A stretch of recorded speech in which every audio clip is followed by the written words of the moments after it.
कहूँ कि क्यों मैं यहाँ तक पहुँचा या जो कुछ हुआ, उसकी मुझको तो एक ही लगती है कि मैंने कभी भी अपनी लाइफ में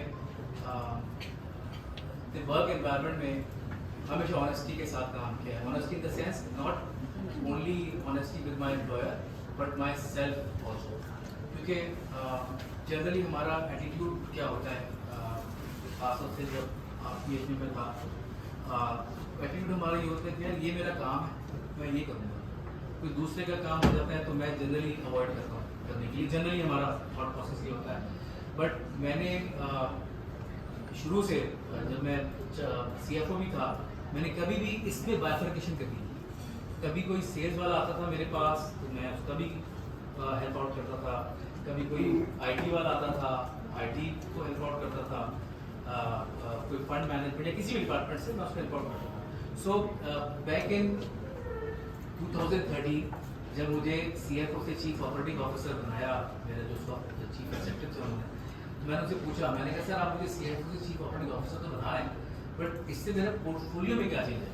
मतलब मैं तो पहले अगर IT देख रहा था मैं भी IT देखूंगा, बैक ऑफिस देख रहा था वो देखूंगा। तो उन्होंने उस वक्त मुझे बड़ी अच्छी बात बोली, जो कि उन्होंने जब वो जा रहे थे और मैं CEO बन रहा था उस वक्त उन्होंने उसको रिपीट किया। उससे वो कहने लगे कि यार साथिब मेरे लिए बहुत आसान काम है कि मैं अभी एक कला में जाऊँगा और ये सारे के सारे सेल्स वाले, फंड मैनेजमेंट वाले और सारे डिपार्टमेंट को रिपोर्ट करने लग जाएंगे, ठीक है। लेकिन कहने लगा लीडरशिप जो है ना वो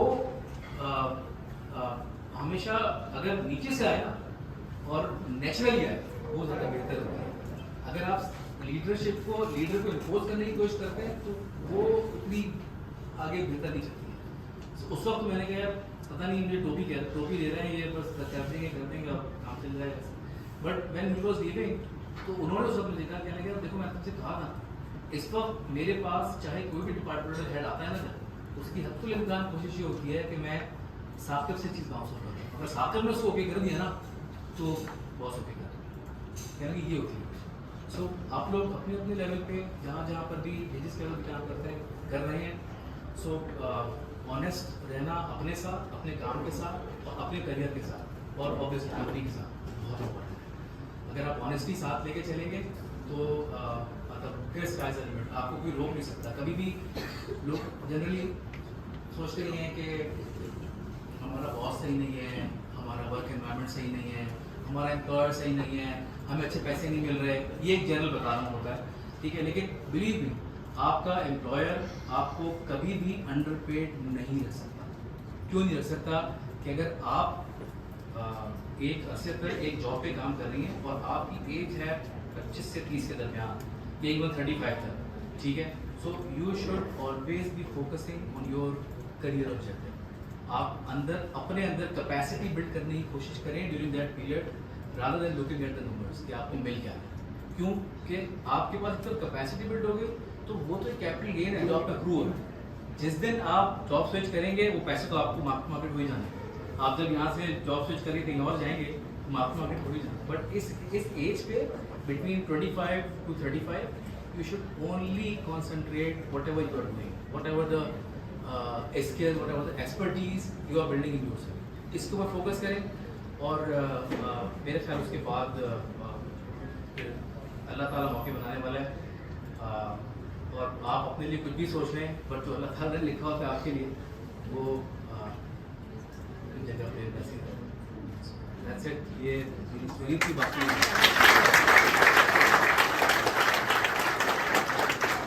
आप लोग कोई भी सवाल कोई भी पूछना चाहते हो तो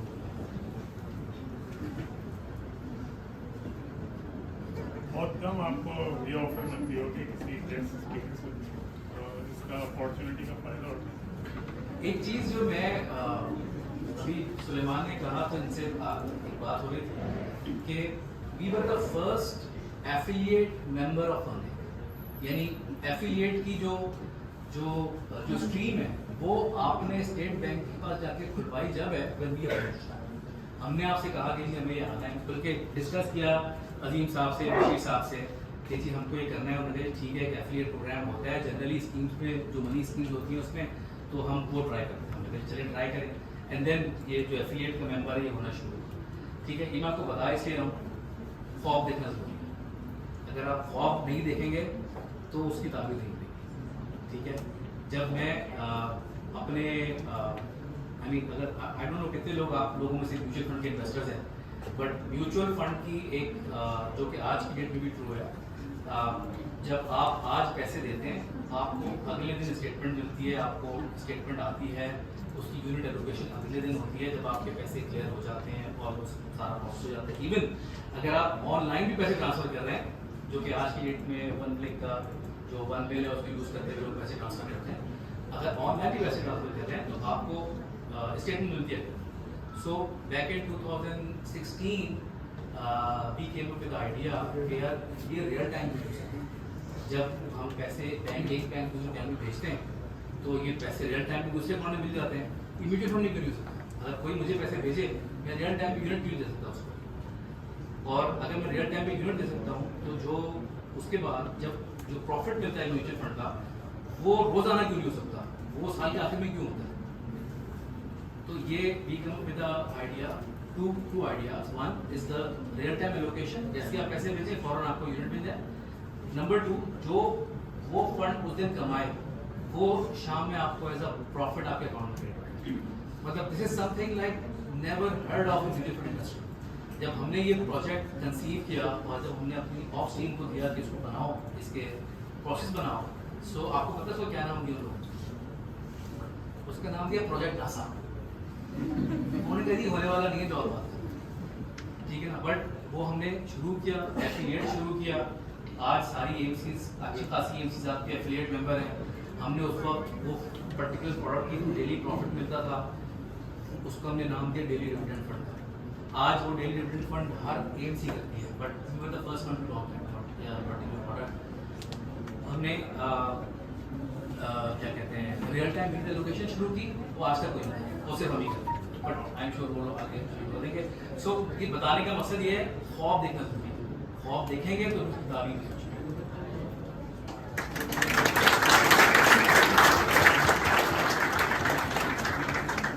ठीक है जी,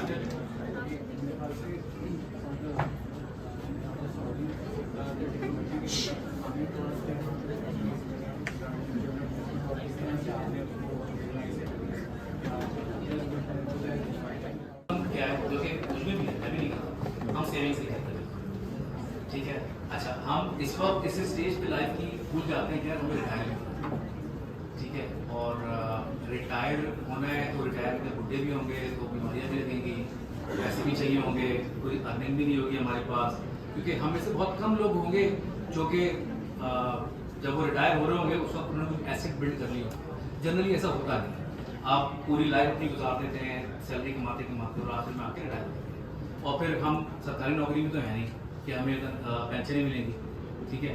सो आपके सामने सिर्फ एक छोटी सी एग्जांपल रखूंगा कि सेविंग क्यों ज़रूरी है और छोटी छोटी सेविंग्स आपके लिए कितना बड़ा इम्पैक्ट क्रिएट कर सकती है। लेटली केपी के गवर्नमेंट ने अपने सारे एम्प्लॉयज़ के लिए जो नॉर्मल पेंशन थी, सरकारी पेंशन, वो खत्म कर दी है और उन्होंने उन सबको डाल दिया है हमारे पास, कि हमारे पास अकाउंट खोलें, हर महीने उनकी सैलरी से 10% बेसिक सैलरी का कट के हमारे पास आएगा, उतना ही अमाउंट गवर्नमेंट कॉन्ट्रीब्यूट करेगी। सो अगर मैं उसको नंबर्स में आपको समझाने की कोशिश करूँ तो अगर एक आदमी 5,000 रुपये महीना, 5,000 महीने का मतलब ये होता है कि 2,500 रुपये उसने अपनी सैलरी से कॉन्ट्रीब्यूट किए बेसिक सैलरी से, और 2,500 रुपये गवर्नमेंट ऑफ केपी के लिए कॉन्ट्रीब्यूट किए। सो 5,000 रुपये महीने की उसकी पेंशन फंड में सेविंग होगी। जो 2,500 रुपये जिसके अमाउंट कट रहा है उसकी जो सैलरी होगी वो होगी रफली कोई 50,000 55,000 की, ठीक है। ये 50-55,000 रुपये कमाने वाला अपनी सैलरी का 10% कॉन्ट्रीब्यूट कर रहा है पीपीएस में, और 25 साल की उसकी लाइफ है। तो 25 साल के बाद जब वो रिटायर हो रहा होगा उसको 3 करोड़ रुपये मिलेंगे। उस 3 करोड़ रुपये में से 1.5 करोड़ रुपये उसको अपफ्रंट कैश मिलेगा, और जो 1.5 करोड़ रुपये वो उसकी पेंशन बनेगी उसकी, और उसको हर माह 1.5 लाख रुपये महीना मिलेगा, ठीक है। यहाँ से 25 साल में शायद इन्फ्लेशन बहुत हाई होगा, सब कुछ बहुत हाई होगी, लेकिन आप देखें वो आज भी तो उसी मीन्स में जी रहे हैं ना, 50,000 तक है, ठीक है ना। इसी को अगर मैं स्केल अप कर दूँ एक आदमी का जिसकी तनख्वाह 5 लाख रुपये या 2 लाख रुपये, तो उसकी जो कॉन्ट्रीब्यूशन है वो 5,000 जो कि 16,000। सो वो सेविंग बहुत इंपॉर्टेंट है। हमारे कल्चर में, क्योंकि हमारे पास कोई सपोर्ट पीछे नहीं होती है, कोई सपोर्ट प्रोग्राम नहीं है, कोई गवर्नमेंट का प्रोग्राम नहीं है वेस्ट की तरह जहाँ पे आपको पेंशन मिलती है या सिक्योरिटी है या ओल्ड एज बेनिफिट मिलता है, हमारे यहाँ नहीं है ऐसा, ठीक है ना। तो इसलिए वो सेविंग बहुत ज़रूरी है।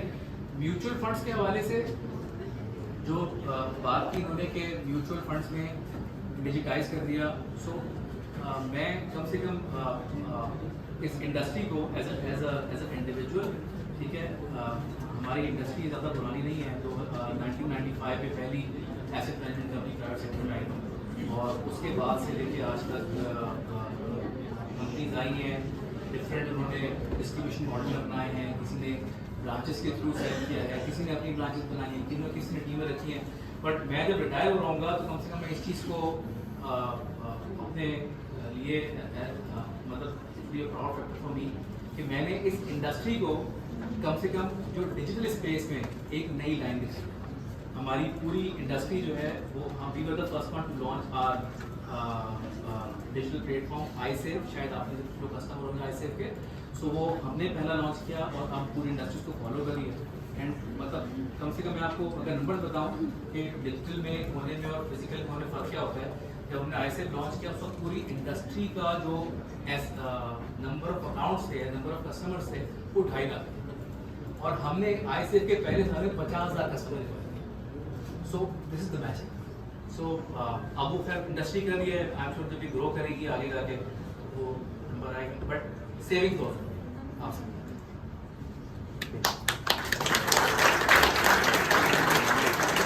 Thank you.